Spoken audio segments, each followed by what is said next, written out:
sit on this mountain to the white light on my street.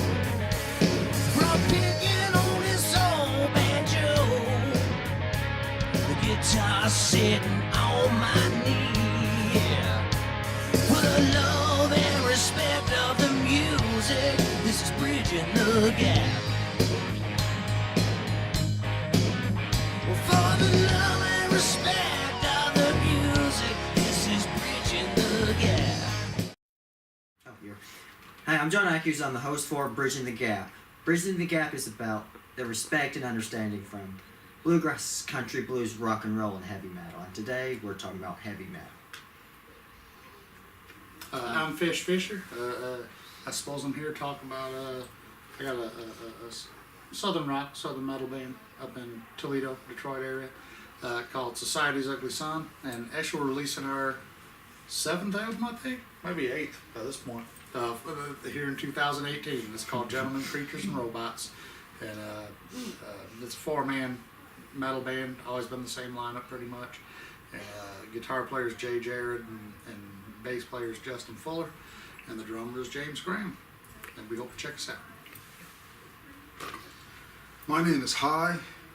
It's a funny name, but it's mine. Hi Newman. I'm from a place called Tick, Tennessee, although I was born in Memphis. I've been playing the guitar since 1964. My fingers aren't tired yet. I played in bands for a while, and you know, I listened to all the usual stuff in the 60s and the 70s, and for a while I worked for a company called Lunatech in the 1980s, which does pyrotechnics for outdoor shows as well as, you know, all the bands, you know, Pink Floyd, everybody used to do their pyro. And now I write songs, and I play lead guitar in a very avant-garde jazz band called Professor Mysterious. Cool name. I mean, I like that. Yeah. Oh, I appreciate that, man. And I also like your name, Hi. Well, it's my name. What can They're I all say? about names, dude. Yeah, so I live in Tick. I live in Tick, my name is Hi, and I got a really cool band name. That's cool. That's good, yeah. And recently my nickname's Razor. I picked that up from somewhere, not really sure where. I got a couple questions if I'd like to ask you. Well, what was it like back in the 60s, you know, when you're along with Black Sabbath, Zeppelin, and all kind of early pre-heavy metal bands? Well, it was just, you know, it was an era of really great music. Every kind of music. It seemed like everything that was put out by everybody was great. The stuff that I thought was utter crap back then stands up really, really well now. It's amazing. Black Sabbath was just a whole different thing. You know, they were just this ultra heavy band, and there were no heavy bands. You know, there's DOA and By Blood Rock, and you know, and Led Zeppelin and all that starting up. But you know, the Beatles were like going from black and white to color to start with. Sgt. Pepper's came out, it was like going to another planet. Then there was Hendrix, then you've got the whole thing, Black Sabbath, Pink Floyd. You know, it was like living in Wonderland, really, man. It was great. Man, I can only imagine. I may look like I'm from that period, but I can assure you that's way, way, way past my. I was at least negative 30. I remember when I was negative 30. Well, I played in this band. My first professional gig was 1969 with a band called Revolution, and we went to see we went to see Iron Butterfly. No, I think it depends on what mood you're in. You know what I mean? And it's kind of a proclaiming to me and kind of a shame that there's so many subgenres now when you talk about metal. There's sometimes I just want to listen to kind of the down and dirty, kind of gritty stuff, whether it's from the 80s, 90s, or now. You know, where it's bar rock type metal. I mean, you got to remember when Guns N' Roses first came out, that was bar rock. That was metal, but it wasn't as shiny as the rest of it. You know what I mean? And bands like there was kind of an underground movement that was my favorite in the '90s when everybody else fell into grunge, which I liked. Grunge is kind of a cool subgenre, but there was what I call the new Southern rock movement back then, where you had like Brother Kane and all those, you know, kind of driving and crying, and they were like metal, but they were Southern rock at the same time. I love that stuff, but then other times you just want some Iron Maiden and Judas Priest and Motley Crue, you know what I mean? So I can't say I have a favorite. I think I have a favorite that day. That day, You know what I mean? It's whatever I'm feeling, but metal's metal and metal is good. Yeah, I listen to everywhere from Motley Crue all the way Judas Priest to even technical death metal, and every once in a while, secretly country. Secretly, no one can know that. Oh, turn the cameras off. It's No, it's all good. I love about all kinds of music. No, that's. I mean, I always tell everybody I like every genre of music. It doesn't mean I like every song. Yeah.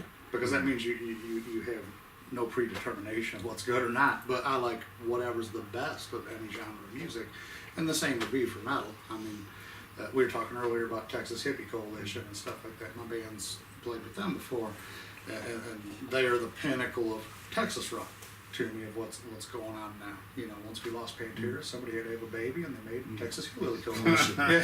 You know, and whatever baby they make, that's what I'll be listening to 10, 15 years from now.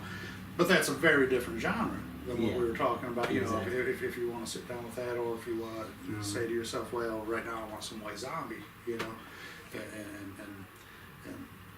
yeah, it's just I don't know. It's like eating food. Some days you want Chinese, and some days you want Mexican food. You know what I mean? Let's say with metal, it's still food, but I want a little bit different taste each time. A little bit of a variety. Yeah, right. What made you one day decide, I'll pick up a guitar and start playing? What bands gave you that inspiration, or artists gave you that inspiration? Wow, good question. What the hell made me pick up a guitar? All I remember is Bad sense. A lot of parties. No, all I remember is I just wasn't good at anything. You know what I mean? Like everybody else in high school or junior high or whatever. When I was a late bloomer. A lot of people say I started picking up the guitar when I was 6 or whatever. I wasn't that dude. I think I was 14. And I just remember everybody had something that they were good at, and I just didn't. I wasn't especially good at sports. I certainly wasn't a good student and all that stuff. And I don't know who I seen in concert. I think I happened upon there in some weird way, or something. It might have been a rat or something. You know what I mean? Like it was somebody I just didn't even know anything about. But as soon as I just seen those big lights and all the people going kooky about it and all that stuff, I just thought, well, I got to do something. So I better pick up a guitar. And weird enough now, like we know each other as I'm a songwriter. You see me strumming. Exactly. I like to goof off on your guitar, but I'm not a guitar player. I don't play guitar in my band. I might bring them riffs, but my guitar player is so good, I'm just like, whatever I could do, you could do it better. You know what I mean? And he'll interpret that. And so I don't consider myself a guitar player other than strumming. And that's because, well, like you said, secretly, country and stuff. I write for a lot of country artists and pop artists and all that stuff. But my natural proclivity has always been, I've been doing Southern metal in my band since long ago. And all I know from that is back in the day, I was a guitar player. Never thought I would sing. Like, I took vocal lessons to be a backup singer. I wanted to be, like, if you were like underground in the 90s, I wanted to be Jason Bieler in like Saigon Kick, that just sang like those crazy Beatles harmonies or like the heaviest riffs and stuff like that. Or if it was the stuff on the radio, like Bon Jovi. Everybody else wanted to be Bon Jovi. I wanted to be Richie Sambora. I want to be that dude that could play the guitar and could sing, or Extreme. I want to be Nuno Betancourt. I want to play the hell out of the guitar. Mm-hmm. But if I was singing, I want to do like those really cool harmonies. I love when there's just somebody else that can sing just as good as the singer. But I never wanted to be the center of attention, which is totally different now, because all I do is be the center of attention. You're the center of attention even if you're not playing the music. You know, something switched. But really, I think what had happened, you know, just from raising a family and failing enough to want to quit for a few years, or whatever you want to call it, I stopped for a few years. And when I started doing music again, I had no desire. Like I used to do like you, and I'm sure you woodshed in the basement. You run scales and modes, and you challenge your fingers to do all these things. Yeah, I do. I love doing a lot of blue scales. And I love it. I don't know more though. Like to me, once I started back up, I think over that period of time, it was funny you mentioned the Beatles. Like, because my first introduction to fall in love with music was metal. And somewhere in that break, I found the Beatles. And I kind of fell in love with like how dark they could be. But they were more songwriters. Nobody ever just says, it's really rare to hear, like, if you want to hear great riffs, call it the Beatles. Like, that's not how it works. But if you want to hear great songs, you pull up the Beatles. You know what I mean? And so somewhere in there before I started back up, I fell in love with that. And so when I started strumming again, I wanted to be more like them than my previous heroes. And for some reason, I started singing more. I think because I couldn't find a lead singer, to be honest. I mean, stupid as it sounds, I think that was it. And then I realized I liked being a front man and you know, doing all that stuff. And yeah, maybe the Beatles have twisted that for me because they were so good at what they did, but not one of them was that standout performer up front. You know, there was no Tony Iommi or something that was just out there and you're just like, oh. They were just there playing music. Yeah, they were just there. Yeah, and you can almost sense when you see the songs we're writing and stuff at the Songwriter Festival, you can kind of sense I'm more about that full panorama of the song, and I rely on people that specialize in each instrument now. But yeah, that's how that kind of came to be for me. Is just those influences started out. I was all about the guitar, and it's still my favorite thing to listen to. Is just I just want a guitar to kick me in the face. You know what I mean? But I don't got to be the one playing that guitar anymore. You mentioned Black Sabbath earlier. Yeah. Guitar. Then Black Sabbath's first two albums. It's almost all the heavy metal senses, really great stuff, but it's almost pointless in a sense because they really kicked it. You know? I think they are the founders, the first pioneers of heavy metal. Well, now heavy metal, the term itself was first applied to Jimi Hendrix, but they were he got lighter and they got heavier, you know, and basically you can look at. Ever since that point in time, ever since like 1969, 1970, you can see in heavy bands, there's the Led Zeppelin strain and there's the Black Sabbath strain. And you have a generation of bands that kind of bases themselves on that. And then another generation that bases themselves on the one before, all the way to now. The first song on the Black Sabbath album, Black Sabbath. Yeah. That was the song to make Black Sabbath. It was that. It Oh, was yeah, that. There was just, that you know, simple to Yeah. note bend, and then And that's really heavy sound. Just repeats, and then it goes on to the chorus, and it's absolutely incredible. I mean, for that time, to be something heavy like that is just. And then you look at their very next album, and they got a much more sophisticated version of the same thing. And then you've got that song Paranoid with all this very jazzy guitar part in it. You know, just a total different thing. And then they go right back. You know, people that can do a lot of different things are really impressive to me. They were originally, if I'm not mistaken, called Earth. Yeah. And they started off, you know, Birmingham, UK, as a blues band. Oh yeah. And then later on, the story behind it, Tommy Iommi and, you know, some other band members work in a factory, because that's Birmingham, very industrial. And I'm sure, you know, a lot of heavy metal heads already know that. Yeah, the sheet metal accident. The sheet metal accident where Tommy Iommi cut off the tips of his fingers and fell into a deep depression. He was very, very deep into depression because of it. The doctor said he could never play guitar again, and being a driven guy, Tommy Iommi is, and they make tips out of old melted bottle tops of plastic, put them on the fingers, and it still hurt like. And so what they did was they found that, you know, they tuned down. And for me, that's what gave them the Black Sabbath dirty sound. It's he touches the strings and it's gonna sound different than somebody else. You know, I mean, you find a lot of guitar players, they've definitely got a really individual touch on the instrument, but his is going to be really different from everybody's because it's not the skin. It's actually, you know, the plastic. Yeah. You know, but he's a great example of I'm going to do this. It doesn't matter what people say I can't do. You know, you are a little more of like to call an old rocker. And, Well, I'm old. Oh yeah. How many things?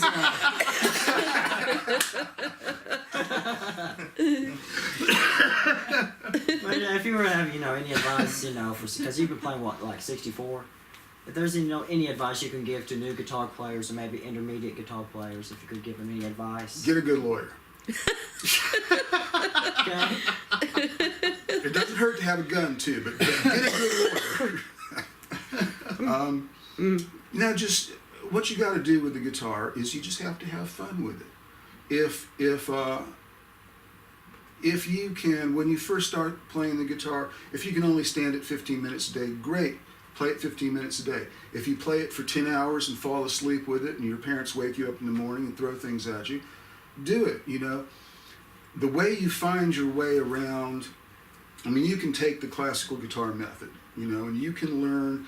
I love classical guitar and flamenco and all that stuff, but you can either be a really academic musician or you can just take the instrument and keep fiddling around with it. And you find yourself. I'm always mixing everything up constantly, changing everything I'm doing, no pick, different picks, I'm always constantly changing everything because that's just what I do. But the behind all that, I can still see the kind of stuff I made up when I first started playing the guitar. I just play a much more sophisticated version of myself than I did then.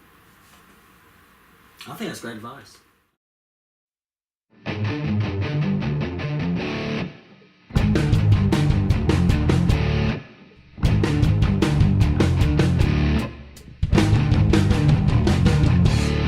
There's truth in your every line, a lie in your every truth. I cannot believe the things you say to me. Once you hear your own words, you believe them too. I think it becomes part of your reality. What then? You always have an answer for everything. Condescending, sick and so superior. You serve as your own witness just to justify. Co-signing your own notes is so sinister. Why you always gotta prove another point? Why you gotta play like you're misunderstood? Why you gotta make me your enemy? Why you gotta cage me on the line? I'm hostage to your fragility. I'm fragile to your hostility.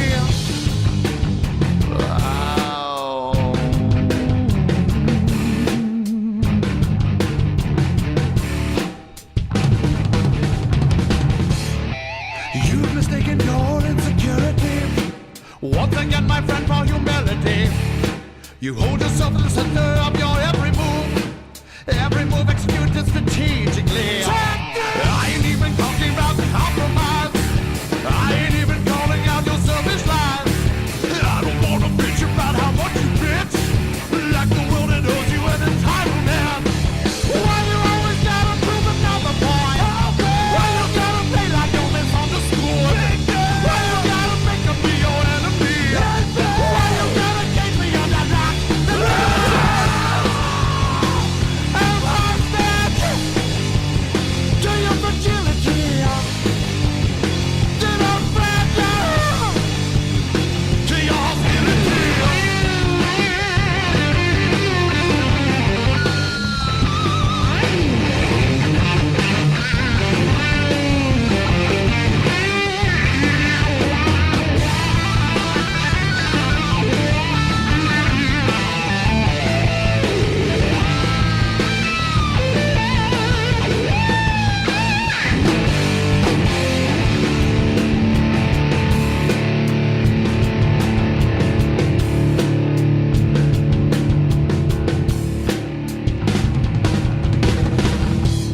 There's truth in your every line, a lie in your every truth. I cannot believe the shit you say. Once you hear your own words, you believe them too. I think it becomes part of your reality. You always have an answer for everything. Condescending, sick and so superior. You serve as your own witness to justify. Co-signing your own oath is so sinister. Why you always gotta prove another point? Why you gotta play like you're misunderstood? Why you gotta make me your enemy? Why you gotta cage me under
When you go on stage, do you happen to have any kind of stage fright? And if people that are out there starting to play places or play gigs, could you give them some advice on how to get rid of stage fright, possibly, or things that they can do to help? Oh, interesting question. Yeah, I get stage fright. Actually, still with the stage. Weird enough, like I get people say all the time, I look real comfortable or something, but especially if I'm with the band and everything, I came to accept I'm 45 years old, and I think I've gotten stage fright every time I get up there. I'm scared to death, but it wires me, and it gets me itchy. Your blood pumping. You know what I mean? And so I don't know if I want to get over stage fright. I think stage fright is kind of the same as like saying like, hey, when you see the woman you love, you get butterflies in your stomach. You know what I mean? Like you want to say yes every time, and if it's 20 years later when I see the woman I love, I still get butterflies in my stomach. Yeah, and so for me, I think there was a time in my life I thought like I can't wait to get over the stage fright. But really, if you don't get butterflies in your stomach, you ain't gonna try to impress her. And if I don't get stage fright, I ain't gonna try to lift everybody off the ground from this stage up to the lights with me. And then you'll power through it. Yeah. Or I guess more than power through it, I would say embrace it. Okay. And I get people, they say, I mean, I ain't gonna lie, if you see me at a country show doing a songwriter thing, I'm pretty calm and collect, still a little scared, but pretty calm and collect, I'm good at this, But when I'm with my band, people are like, they think I'm on every drug there is, they think that I'm like out of my mind, like I mean, I lose myself in that stuff. I don't do drugs, I promise. Well, and the thing is, though, they go like, man, that is just wild but my eyes roll in the back of my head and I'm gone and I'm just in another world. But I trust my band so much; they're so good, and we know that we are the steamroller that's going to mow you down. And so when I got that opportunity, I take that fear and I guess I push it inward. And I guess a better way to put it, I would embrace it rather than try to just power through it. You know what I mean? Take it in, use that energy. And do something with it. And there's something about that when people come to a metal show, they ain't there to fall in love. They're there to get some aggressions out. They're there. It's a healing process to take a bunch of weirdos in a room. You got 1,000 freaks, and we all just go like, what do we do with ourselves? Yeah, then they jump into a mosh pit. Yeah, and if your band goes, you know what? I know what you do with yourselves right now, and you haven't answered that question for a short amount of time. That is what brings everybody together. And some people that don't understand metal, they fear that. They go, look at all these weirdos that, moshing. But we are weirdos. Yeah. And what they don't understand is afterwards, that's a way of showing love. Like, we're freaking out. The world's crazy, y'all. So we need something to just go like, give me a release. And the next morning you wake up and you go, okay, well, now I feel better. I got that out of my system. You know what I mean? And so to me, that's why I embrace it. And I kind of came to terms long ago with, I think I'll be doing the same thing 20 years from now. You know what I mean? And if that's the case, I kind of want to be nervous before I get up there. I think it's out of reverence for the crowd. It's out of respect for the people. Yeah. So no, I don't think it's just powerhouse through blindly. I think it's embrace it and do something with it. Use that energy for something.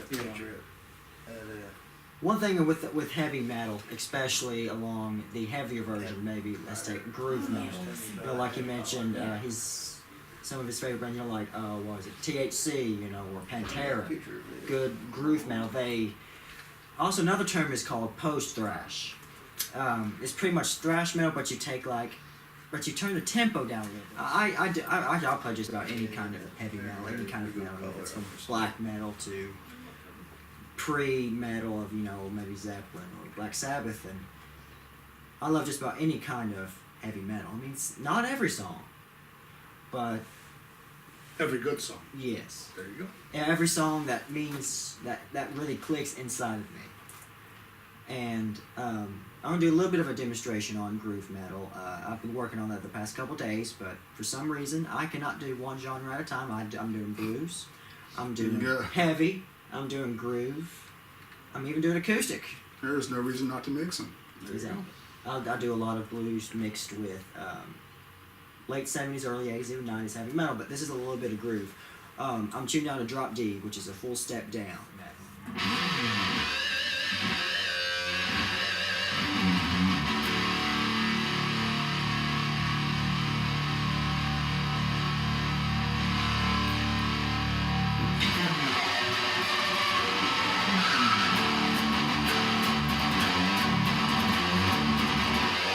But then things are already.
I'm John Akyuz. This has been Bridging the Gap.